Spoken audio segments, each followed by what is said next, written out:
na lahat ng naniwala, no? Sabi nga, blessed are those who believe. Lahat ng naniwala, nagtuloy sa kanilang subscription. Kumikita na sila ngayon. May kumikita ng $400, $300, $200. Ang dami. Ito yung mga, hindi active pero nagbabayad ng subscription. Pero hindi ka nakaka-attend yung iba rito eh. Pero dahil nagtiwala, nagpatuloy, meron pa nga akong kaibigan, sabi ko sa kanya, mabigat pa sa'yo yung 590 pesos, 580 pesos? Grabe ka naman. Eh, barkada ko, kaibigan ko, sabi ko sa kanya, ganito, 2 years, bayaran mo subscription mo. Pag hindi ka kumita, lahat ng binayad mo, ibabalik ko sa'yo. Ginanong ko eh. Siguro nahihiya na rin, hindi ko napabanggit yung pangalan. Nagbayad na ng 1 year. Alam mo ngayon, dami ng tao. Chinek ko kagabi, ang dami niya ng tao. Definitely kumikita na siya ngayon. Kumikita na siya. Okay? Pero gusto mo nang bumitaw. God forbid, 2 beses gusto nang bumitaw nito.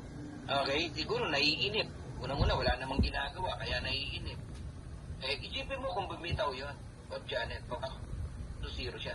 Ngayon, dami ng tao. Binibilang ko, dami. More than 100 na eh, yung tao. Alright? May naglabas na ng sasakyan, ng motor, bumili ng laptop, cash, ang daming kumita kasi nagtulog sila. Alright? Pero, makinig kayo maigi. Hindi lahat ng nakinig ng January at ng February ay tumuloy. Marami ring bumitaw. Ang tanong, asan sila ngayon? Yung iba, nanunumbalik, nagsisimula ulit. Sayang, yun yung sinasabi ko. Yung iba naman tuluyan ang bumitaw, wala na. Na hindi nila alam, no, kung ano yung pwedeng mangyari sa kanila kung tinuloy nila ang likod, no. 1 year pa lang to, ang lumilipas. O, hindi pa nga lumilipas ang 1 year sa atin, 11 months pa lang ang Dreammakers, eh. Magwa 1 year pa lang tayo sa January 18.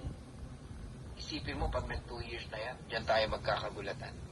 Ngayon, muli kong sisimulan, December 29, 2023, up to December 29, 2024. Tutuloy mo ba yung subscription mo o hindi mo itutuloy, bibitaw ka na naman? Muli ako nagpapaalala, ituloy niyo yung subscription niyo. Magugulat kayo sa pwedeng resulta na makuha niyo rito. Okay? Huwag niyong pabayaan yung subscription niyo, please. Huwag niyong pabayaan. 585 pesos, 580 pesos, para ka lang nag-aalkansya. Para ka lang nag-aalkansya. Alright? So, yun ang message ko sa inyo. Sa inyong lahat na nandirito. Yan ang magandang, mensahe bago mag-end of month. Bayaran nyo na sa subscription nyo. Mag 1 year na kayo kung kinakailangan para di kayo mainip. Alright? Di kayo mainip. Meron ako ka-chargemate. Ni minsan, di pa umaattend dito. Kumikita na ngayon. Merong isa doon, security guard, ka-chargemate ko din. Tuwan-tuwa, sabi niya, Coach Brother Fernand, sabi niya. Security of the Sainto, Coach Cynthia, no? Security guard din siya sa isang bangko. No? Sabi niya, nabilan ko ng cellphone yung anak ko. Sipin mo yun, di ba? Security guard lang. Oh. Tapos meron namang isa doon na Bible teacher, kumikita na rin. Nag-message sa akin kagabi. Sabi niya, Nan ang tawag sa akin nun eh. 16 years old pa lang ako, kakilala na namin to. Sabi niya, Nan, pwede ko na bang ipapalit yung earnings ko? Yes. Sabi ko, sige, walang problema. Iniintay ko na i-send niya. Yung unang papalit niya na ipon, umabot ng 24,000. Ngayon, malamang hindi lang 24,000. Hindi ito umaattend. Busy sa church. Pero nagbabayad ng subscription every single month. Ito tanong, Coach Perdy, Coach Janet, Coach Cynthia. After 2 years kaya, magkano na kinikita nitong Bible teacher na to? Na hindi naman nag-a-attend dito. Nagbabayad lang ng subscription. Magkano na kaya income ng security guard na sinasabi ko sa inyo na nabilan ng cellphone yung anak? Kasi ngayon, less than $200 na yung yung security guard eh.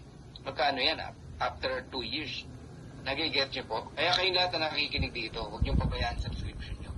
Alagaan niyo talaga. Alagaan niyo. Kung hindi ka pa member, ikaw na nakikinig dito na first timer, mag-member kayo sa Live Good. Magkano, Coach Perdy?